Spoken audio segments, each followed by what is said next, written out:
په برصغیر کې که موږ د اسلام خبره کوو چې اسلام څنګه رالی، نو موږ به د دهلي سلطنت یا د برصغیر خبره دا کوو. په هغه کې موږ دا یایو په 9مه سنچري کې د عربو کوم دلته تجارتان چې وو، د تجارتي خلک چې وو، د بزنسمین چې وو، دا دلته راتلو د عرب مرچنټ وو. پر دې باندې ډېر زیات عملې کېدې، دلته ډېر دا زیات تنګېدل، دلته پایریټس وو، دا کوم سمندري غله چې وو، په انګریزي کې یا په انګلیش کې دغه وایکینګز هم ویل کېږي که نه. نو پر دې باندې به بار حملې کېدې. حجاج بن یوسف چې وو هغه گورنر وو د امیا ډاینسټي، نو هغه خپل وراره محمد بن قاسم چې وو هغه دلته راولږلو. بیا چې دی موږ مسلمانان دلته مسلمان چې وو هغه دلته خوارس وو.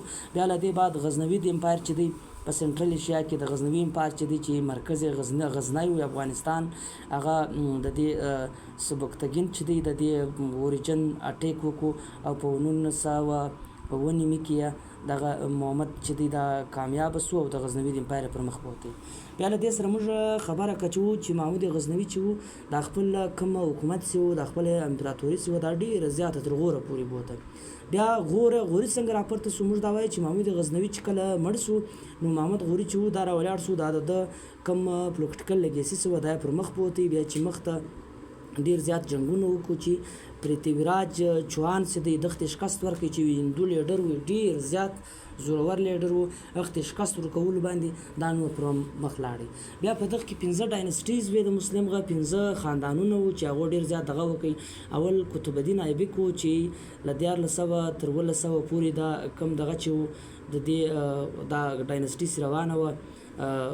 بیا مملوک ډاینسټي وه چې له 1214 څخه تر نیمې پورې وه، 1209 پورې. بیا خلجي ډاینسټي وه چې علاودین خلجي ډېر مشهوره بادشاه و، په 1209 کې تر 1416 پورې وه. بیا تغلق ډاینسټي چې 1416 څخه تر 1440 پورې دغه غیاث الدین تغلق چې و، محمد بن تغلق د دې ډېر مشهور هغه و.